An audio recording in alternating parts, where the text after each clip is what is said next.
The Zoom H1 is used by many simply to record audio from other mics, but what a lot of people don't realize is it's actually a wonderful mic in its own right. In fact, the audio is so good, I'd put it right up there with expensive Sennheiser and Rode mics, various shotgun mics, interview mics, and so forth. And the neat thing about using this H1 as a mic is you can record audio without a cord or an expensive wireless system. Your audio is being captured right here on the unit as you speak. The little unit can easily function as an interview mic or when you're simply standing alone talking into the camera. But there are a couple of problems that you have to address.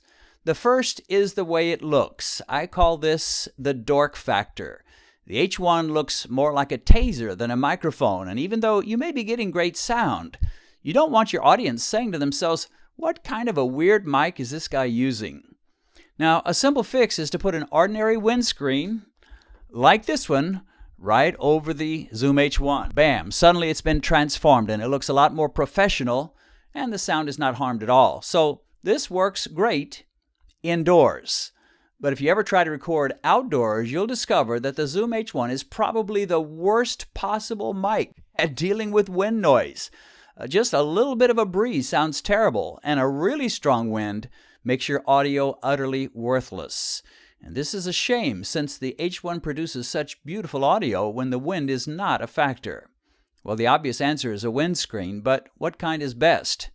I went to a nearby park in McKinney, Texas on a windy day to do a little wind experimentation. It is really windy here at the park, and I'm going to give you an example of what this Zoom H1 sounds like with no wind cover at all. Well, this looks a lot better. It looks more like a real microphone. The problem is this type of windscreen really doesn't do very well at blotting out the wind noise, and I'm sure you're still hearing quite a bit of wind. Now, the goal is not really to get rid of all wind noise. A little ambient noise is really a good thing. It lets you know you're out and you're not behind a green screen somewhere. But too much wind is distracting, so this probably doesn't get the job done if you're in much serious wind. Let's move up to the ultimate windscreen and see how that works. This particular windscreen has a great reputation. It's called the Gutmann windscreen, and it's made especially for a Zoom H1. It's made in Germany. In fact, it's handmade in Germany, and by all accounts, it's one of the best you can get. And probably you're not hearing a lot of wind noise. But what is a factor is it looks kind of stupid. If you were trying to interview someone with this, they might think you had a troll doll or something. It probably would be okay if you're on the mountain, you're out on the seas, and they realize that you're where there's a lot of wind. But if you're trying to do some serious interviewing, it might just be a little too goofy looking to at least make for serious interviewing. So let's go to an in-between version. This is the Windtech Mic Muff. And unlike the Gutmann, it looks a little better, not quite as dorky, not quite like a troll doll's head, but it still cuts the wind pretty well. At least I believe it's going to do that. So we'll see. Let me give you a little quietness, and you can check it out for yourself. Again, the goal is not really to reduce all wind noise. A little wind noise is fine. But if there's too much, it's just distracting, it's ugly, and it sounds amateurish. So as you're thinking about windscreens for Zoom H1, probably this is going to be a pretty good middle-of-the-road windscreen. If you need the very best, the Gutmann would do the job. This comes in second.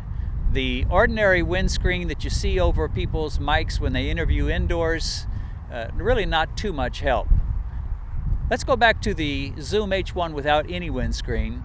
And I can just look at the signal and find that the wind itself is making this microphone to peak out. There were a couple of surprises in this test. One surprise was that the simple common windscreen, this one right here, worked as well as it did.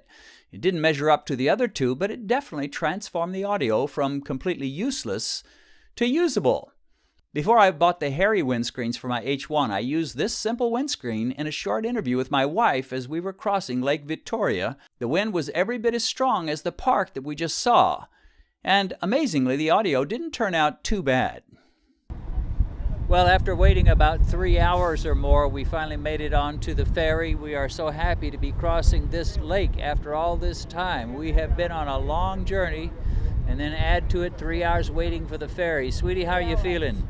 Feeling so sad, horribly good. Happy. Yeah, that's the word, happy.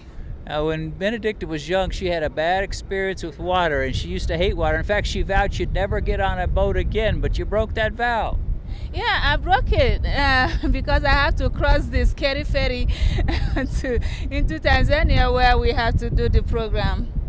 So we're on the scary ferry, and so far it doesn't seem too scary, but I told Benedicta if it gets too bad, we can tie her to the seat so that she doesn't fall off. How does that sound? Sounds good. So what lessons did we learn from this little wind experiment? Well, first, almost any kind of cloth or windscreen is going to significantly improve your audio with the H1. If you're going to use this mic outdoors, at the very least, get a common windscreen like this one. Another point is the hairy windscreens do work the best, but they look the dorkiest. And so you got to consider that. Thirdly, the Gutmann windscreen didn't prove to be all that superior to the cheaper Mic Tech windscreen. I couldn't tell much difference, although in full disclosure, I have to admit I cut off some of the longest hairs from that Gutmann when I first got it. It just looked too crazy when I first brought it out of its box, and I didn't want any possible interviewees laughing in my face when I first put the mic up to their mouths. And the fourth point is, even with the best of windscreens, you'll hear some fairly significant wind noise on a windy day. If your goal is to just interview someone without any noise on a windy day, you'd better forget about the Zoom H1 and get yourself an interview mic made by Rode or Electro Voice or Sennheiser. These mics have built-in pop and dust filters which almost eliminate the need for a windscreen and cut the wind noise to a bare minimum. Well, that's it for now. Hope you found this helpful. If so, click on the thumbs up like icon. That way YouTube will rank it higher in their search engine and more people will get to see it. And if you'd like to see our videos as soon as they're produced, click on subscribe, then click on the little bell next to the subscribe button, and then click in the box next to the words send me all notifications. That way you'll be notified every time we post another video.